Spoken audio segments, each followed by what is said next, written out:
Case, तो वो ज़रा हमें विस्तार से बताइए।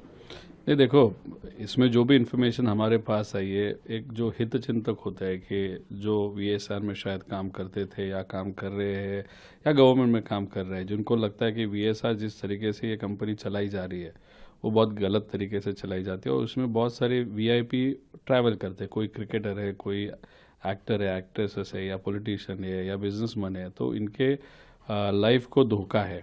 अभी अनफॉर्चुनेटली 28 तारीख को जो चीज़ हुई उसमें हमारे अंकल गुजर गए, वो हमारे साथ नहीं रहे, बहुत बड़े नेता थे। तो अभी फैमिली मेंबर होने के नाते और उसी के साथ महाराष्ट्र का एक व्यक्ति होने के नाते हमारी सबकी इच्छा है कि इन्वेस्टिगेशन प्रॉपरली वहाँ पे होना चाहिए। तो इन्वेस्टिगेशन करते वक्त एक तो वीएसआर कंपनी के बारे में इन्वेस्टिगेशन करने की ज़रूरत है। दूसरा क्रिमिनल एंगल है कि 27 तारीख को क्या हुआ था, 28 को क्या हुआ था, उसके पहले क्या हुआ था, उसके पीछे कुछ कॉन्स्पिरेसी है कि नहीं। दो टाइप की कॉन्स्पिरेसी, एक पॉलिटिकल होती है और एक कमर्शियल होती है। कमर्शियल मतलब समझो अभी वीएसआर कंपनी उसको बचाने का कोई कोशिश कर रहा है, तो बचाना क्यों चाहता है कि उसके फंडिंग है, फाइनेंस है, या प्लेन उसके नाम पे है, आगे नाम पे उसका नाम आएगा, वो भी एंगल है। तो इसके कारण जो भी इन्फॉर्मेशन हमारे पास आ रही है वो इन्फॉर्मेशन हम लोगों के सामने लाने की कोशिश वहाँ पे कर रहे हैं। उनके पर्सनल चैट्स है, उसी के साथ कुछ गवर्नमेंट का डेटा है, कुछ एक्स जो पायलट थे उनके जो रेजिग्नेशन लेटर्स है, फ्लाइंग कैसे हुआ था, कहाँ से वो बाय किया था, जो जो इन्फॉर्मेशन हमारे पास है वो तो दे रहे हैं। अभी जो गवर्नमेंट के यहाँ से रिप्लाई आ रहा है वो तो एक तो ये लेयरजेट 45 नाम जो इस्तेमाल करे वो गलत है। एक्सआर उसका मॉडल नंबर है, वो एक्सआर का नाम मतलब उनसे जो डेटा आ रहा है वो बहुत इनकम्प्लीट और हड़बड़ी में किया हुआ डेटा वहाँ पे लग रहा है। उसी के साथ हमने जब पहली प्रेस कॉन्फ्रेंस ली थी तब बोला था ब्लैक बॉक्स के बारे में आगे जाके कुछ प्रश्न निर्माण हो सकते हैं। अगर वो होते हैं तो डेफिनेटली मैनिपुलेशन है, क्योंकि ब्लैक बॉक्स ऐसी चीज़ है उसको कुछ नहीं होता। अगर पानी के नीचे 6000 का प्रेशर भी अगर आप डालो, 6000 प्रेशर में तो बहुत ज़्यादा प्रेशर हो गया, तभी उसको कुछ नहीं होता। और टेम्परेचर 1100 डिग्री सेल्सियस का 1 घंटा भी अगर वहाँ पे रहा तो शायद उनको कुछ हो सकता है। लेकिन जब भी ब्लास्ट होता है तो 1 मिनट के नीचे वो टेम्परेचर वहाँ पे रहता है।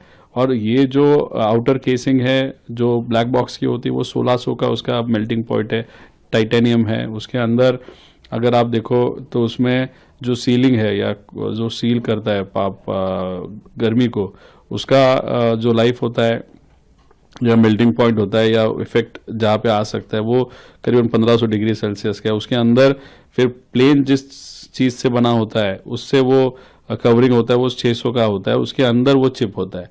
तो सीवीआर और जो एफडीआर, ये दो चिप सबसे इंपॉर्टेंट होते हैं। सीवीआर में वॉइस होता है, एफडीआर में ये होता है। तो ये जो चीज़ें डीजीसी और वो जो एजेंसी उसकी तरफ से आ रहे, मुझे कहाँ पे तो लग रहा है ये वीएसआर के हित में मैनिपुलेटेड है। आपने ब्लैक बॉक्स का जिक्र किया, हाँ वो कभी भी डिस्ट्रॉय नहीं हो सकता। इससे पहले भी काफ़ी बड़े बड़े एक्सीडेंट्स हुए, चाहे वो अहमदाबाद क्रैश हो या इससे पहले विदेश में भी काफ़ी एक्सीडेंट्स हुए हैं। लेकिन क्या ये रिपोर्ट को मैनिपुलेट करने का ट्राई किया जाए? देखो, जिस तरीके से इन्वेस्टिगेशन चल रहा है, जो जो चीज़ें हमने बताई ये हो सकता है, ये इसका डर है, ये डर हमको लगता है, उस तरीके का कुछ ना कुछ तो वहाँ पे हो रहा है। अभी देखो जो मंत्री है he is from TDP, TDP के मंत्री है, टीडीपी के बारे में हम मतलब सबके बारे में हम ढूंढ रहे हैं।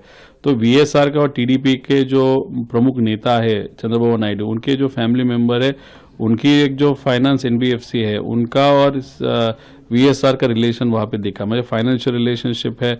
उसी के साथ ये जो रोहित सिंह है उसकी जो शादी थी, वो डायरेक्टर है वीएसआर में, उसके शादी के लिए चंद्रबाबू नायडू के फैमिली मेंबर्स वहाँ पे गए थे, ऐसे हमको पता चला। अगर TDP somehow someway financially and personally अगर इसमें इन्वॉल्व है तो फिर टीडीपी का नेता जो यहाँ पे मंत्री वो इन्वेस्टिगेशन कैसे ट्रांसपेरेंटली करेगा? वीएस